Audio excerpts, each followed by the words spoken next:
Okay, this is your tips and tricks video to kind of give you a guide as to how to go about enlarging and making the hat smaller for smaller, larger heads. And I'm also going to go into some other stitch techniques on kind of a guideline on how to go about it. So this is what the hat looks like completed and everything, and I wanted to show what the eyes look like. And you use a circular tool. I used a measuring spoon that, is actually perfectly circular, and I pressed it into the air dry clay, and then I cut probably the top third or fourth off of the eye, and then I took a smaller circular utensil, and I think I found a lid. You just find what you have around the house to kind of do this, and I pressed it in there evenly, so I gave myself a nice easy guideline for the pupil, and then I outlined everything in black and then clear coated it with a clear fingernail polish, which makes it shine. And I do the back too, to add a little bit of support. And I usually make several batches at a time, and they're probably about, I'd say, 1.5 inches across for the correct size for the eyes. You can do whatever eyes you want, but I like these. It gives it a more realistic effect. So first off, on how to enlarge and also how to make the hat smaller.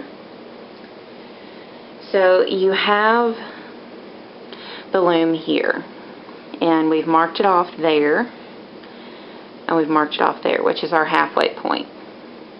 But it's also the halfway point in between your marker, which is your starting point usually. So your hat, your loom, should be divided into 3 total sections. Okay. And here's how it works. When you're looking at this, and there's that mark, and there's that mark. This is your halfway point. So, for instance, you divide it in half. So take whatever loom you have and divide it in half. Say it's 30 pegs, then you have 15. And for this one it was 36, so it's 9. I mean, not 9, but 18. And then we're going to divide it in half again, and that's 9. But divide your loom in half first. So no matter what you have, divide it in half. If it's a 40 peg loom, obviously it's going to be 20. If it's a 30 peg, then it's going to be 15, or somewhere in the close range of it. Okay, then after that, after you've divided it in half, you want to make sure that you divide it one side in half again, in which I have 9 pegs for each half of this. Okay, so you have the 18 pegs, and you divide it in half, and you have 9 for this side, 9 for this side. So you want your starting point to be in the middle of one half. So let's say you're doing a 30 peg loom, and you divide it in half, and that's 15, and then you divide it in half again. 7.5.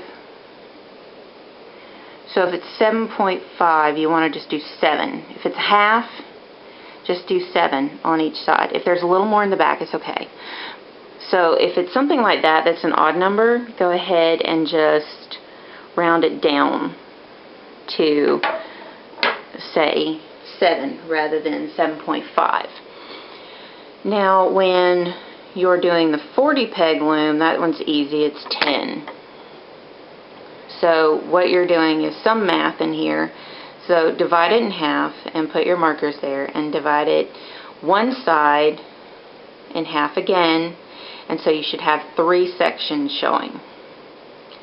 And the 3 sections are,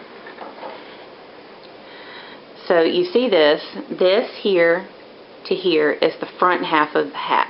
This is the back half of the hat. And that's how you're going to keep up with it. Now, at first you're actually E-wrapping all of the pegs, which is the bottom half of the hat. But once you start getting up into the more complex stuff, through here and here, this is actually your dividing point right here. You can see it. This is the front half of the loom. This is the back half of the loom. And that's how to keep up with it. So that's how you go about enlarging and actually decreasing and enlarging the size of the hat. Now, other suggestions on how I have gone about this is that the first, all the pegs being E-wrapped, I did a total of 16 rows for the bottom half,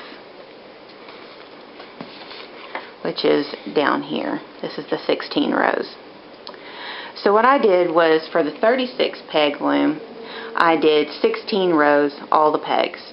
If you're doing the smaller one, minus 5 rows.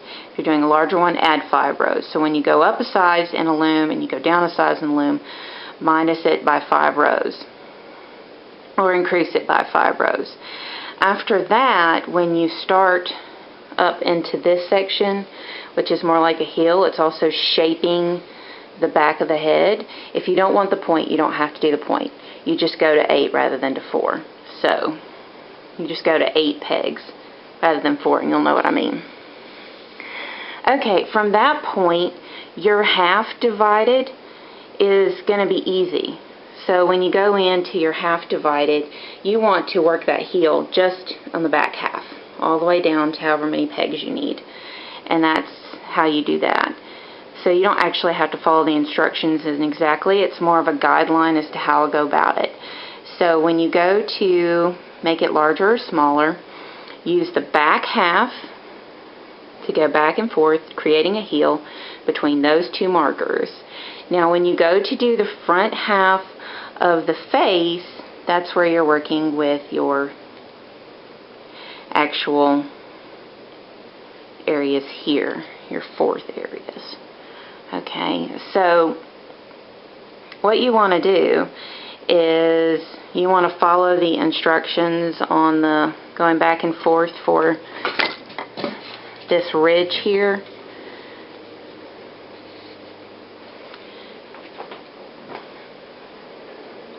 Follow it in between this marker and this marker.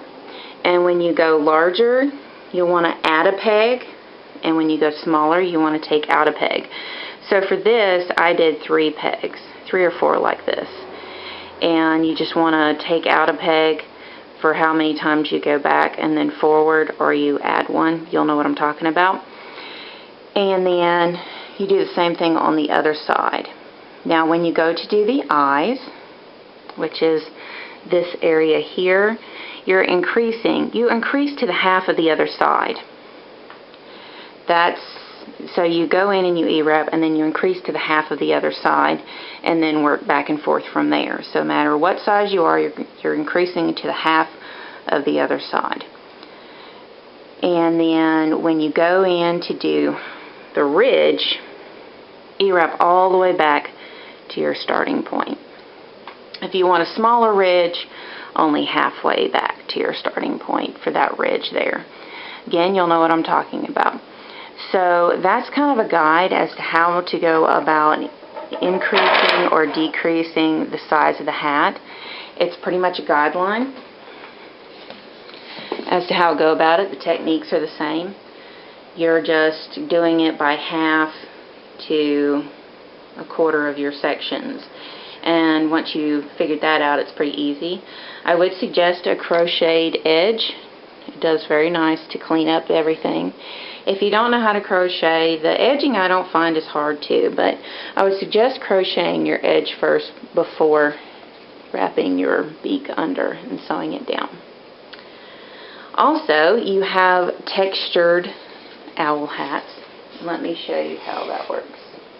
This one is actually a costume piece for me, and I made it exactly the same way, but what you'll realize is I didn't go as far with the ridge because this is more like a snow owl kind of thing.